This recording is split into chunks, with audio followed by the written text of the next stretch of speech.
Hey folks, we're about a week out from the release of the Batman set, and I don't know about you, but I'm getting pretty pumped. If you didn't see our opening video, we got a quick look at a few of the cards with the new two-sided flip cards, and I wanted to take a second to do another video dedicated just to this cool new mechanic. So first off, one question one of our locals asked, for most of these cards, it does not matter which side you start on. It's totally up to you, and you can flip them at the beginning of your turn. There are a couple two-sided action cards that require a certain side, like Two-Face's coin and utility belt, and these can only flip after specific things occur. But otherwise, of all the characters with flips we've seen, you can flip them at the beginning of your turn and start them on either side, regardless if the character is active or not. Now, let's look back what we had and try to make a flip team with what we've got. So first, a non-flip card with Commissioner Gordon. I just really like this card, and yeah, I realize that he's only useful half the time with the flip characters, but I still think it's totally worth it. Now our first flip card is the Joker.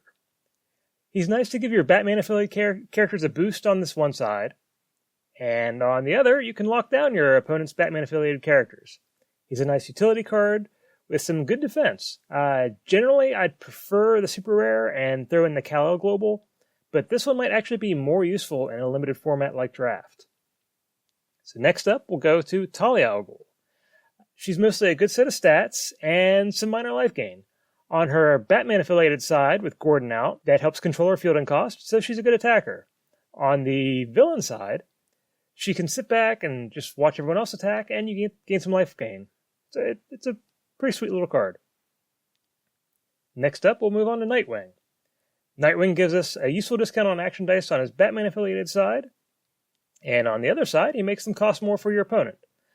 This is especially nice with our next card, where we'll use the Batman-affiliated side, Bat Signal. This gives us another way to flip cards other than during the start of our turn, and also a way of taking out our opponent's villain attackers before they deal damage. And with Nightwing out, you're grabbing this for just one shield each turn. That's pretty nice, so you can just sit out, deal damage. I like it. Next up, we have one of our win conditions. Catwoman, Stealing Hearts. This is the uncommon.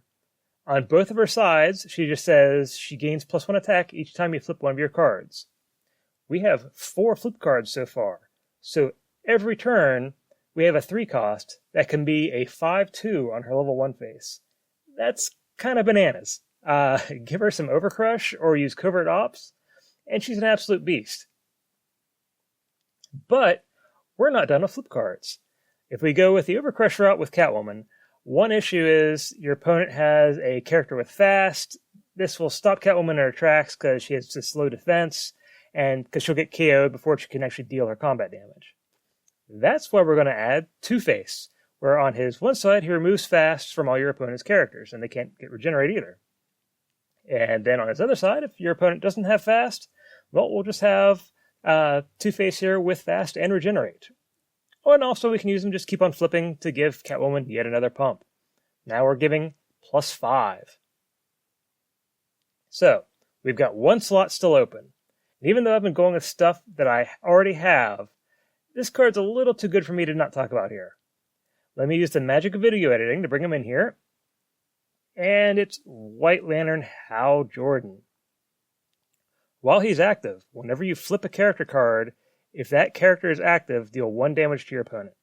Now remember, the character has to be active. I can foresee people making that play mistake. But if you can get Hal out, and just like 2 characters, that's a guaranteed 2 damage at the start of each turn as long as you remember to flip. If somehow we manage to get each one of these flip cards out, that's 5 damage a turn. That's a lot to put out, but still, that's pretty damaging. And then if we add in Bat Signal, that's yet another point of damage because there's another flip. I really love this card. I love what they did here. You have this cool, fun mechanic in the set, and then you're bringing in something like this that makes the cool, fun mechanic itself a win condition. That's just some really great design, and even without him, the mechanic is still great. So yeah, just gotta say bravo here. This is just a really fantastic card to slide into the set. Now, for a specific treat for those who have stuck around to the end here, we're talking flip cards. The first Batman the Animated Series OP set came out this month, which has a Batman flip card, but I've got something even better. At first look at the Xavier School OP cards. We've got the Blank Storm Thunderclap, and these are always fun, but the real excitement is up next. First up, we have Wolverine. Wolverine finally has Regenerate, and look at that purchase cost. A 4 shield. That's fantastic. Before we even flip him, that's already pretty cool. But now, on side 2, X-Men cost 2 less to field. So stuff like Multiple Man would be free to field. Other Wolverines are free.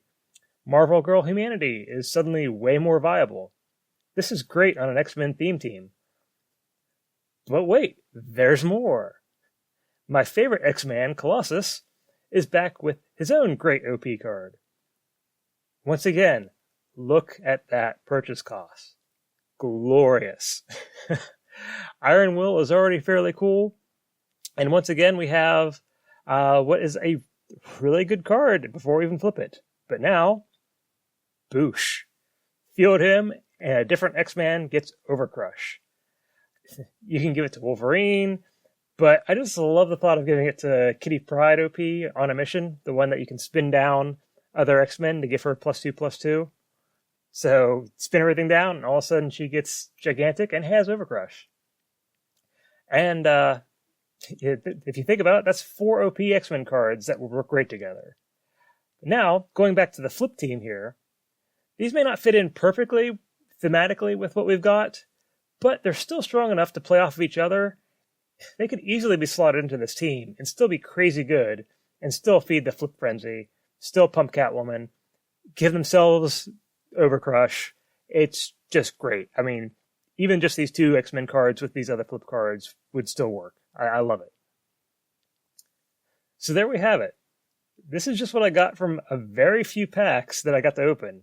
And yes, it's limited, but I'd still totally run with something like this. I like this a lot.